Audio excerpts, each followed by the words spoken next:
Hello, good people. This is Sherry, and we're going to make some jewelry with these little mechanical things, whatever they are. I don't quite know what they are, but we're going to use them to make some jewelry.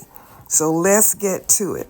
I'm Sherry, owner and designer for Sharika Originals Handcrafted Gifts, where we create jewelry for those who are deliberately different. We also help you to level up your jewelry business. Okay. First thing I'm going to do is use my 12 gauge aluminum wire to make some jump rings. I need some jump rings that are going to be large enough to use with these rings here. My son-in-law gave me these a long time ago when I really didn't know what to do with them, and I finally decided that I knew what to do with them.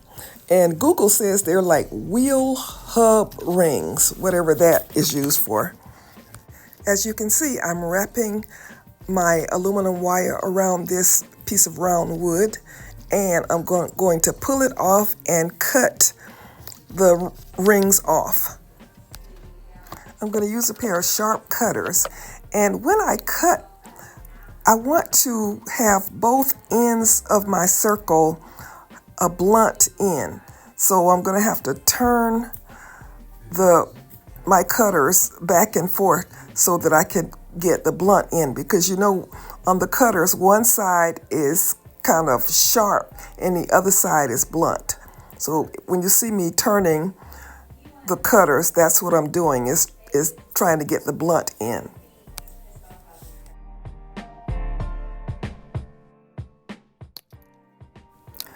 Okay, so I've just about got all of the jump rings that I need.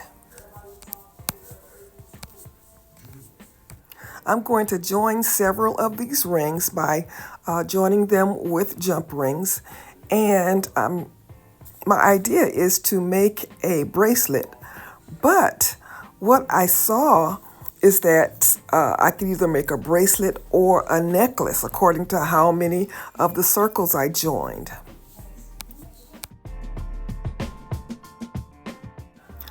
Also, you see me using 2 pairs of pliers as I join the jump rings, and it's just easier to make the jump rings join perfectly. I should say close, because that's what I'm doing, is I'm closing the jump rings. When opening jump rings, you don't pull them apart. You take them and you twist them to the side, one side away from the other side. And that's the same way you do when you close them. You don't push them together, you twist them back so that they meet again.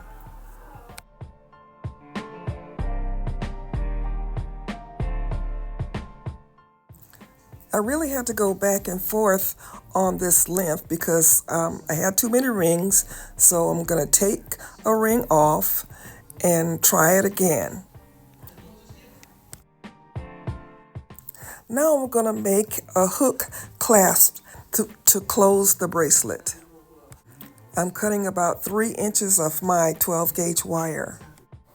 Most of the supplies that I use are in my Amazon store, and there's a link in the description to my Amazon store.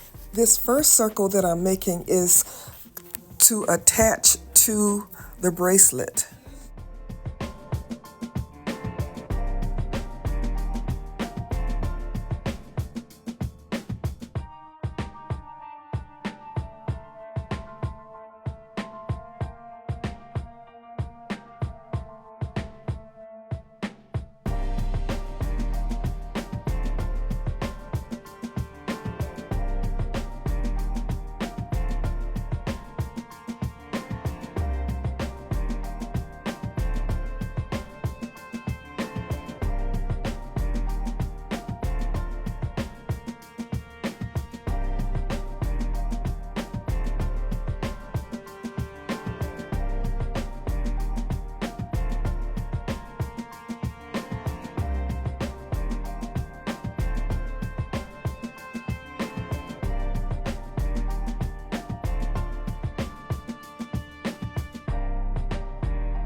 I have to make some adjustments because the bracelet is still not fitting correctly. I'm making some smaller jump rings for the end of the bracelet.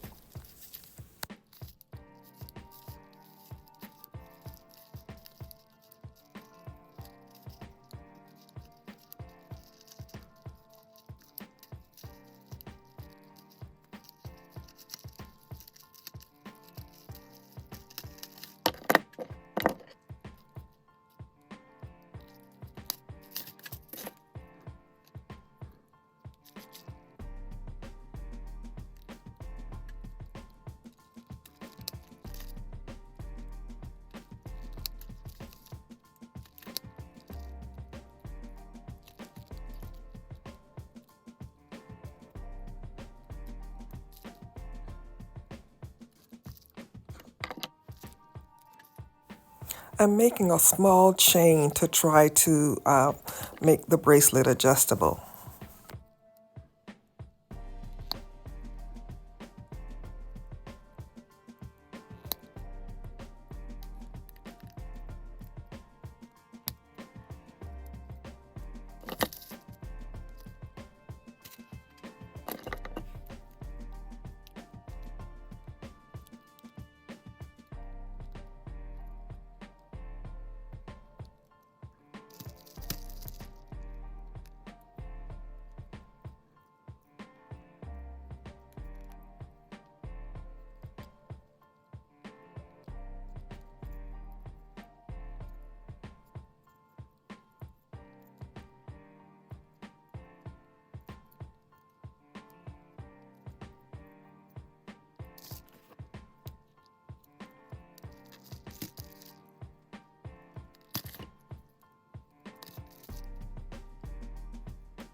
I finally got it to fit right.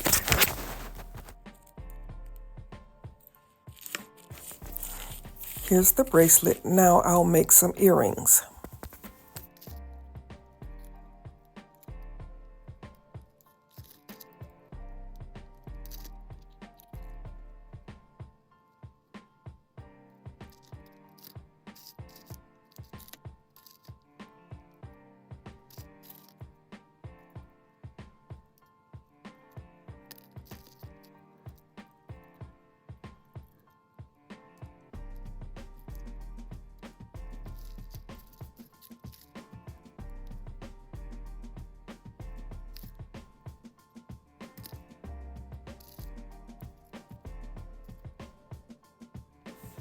If you like this video and you have not subscribed, I invite you to subscribe. I invite you to leave me a thumbs up, leave me a comment, hit the bell to be notified when we upload new content. On Tuesdays at 6 p.m. Eastern, we have a live subscriber chat. So come and join us. Well, good people, this is what we have. I'm showing it as a necklace, although it's a bracelet. This is Sherry saying, as always, be blessed.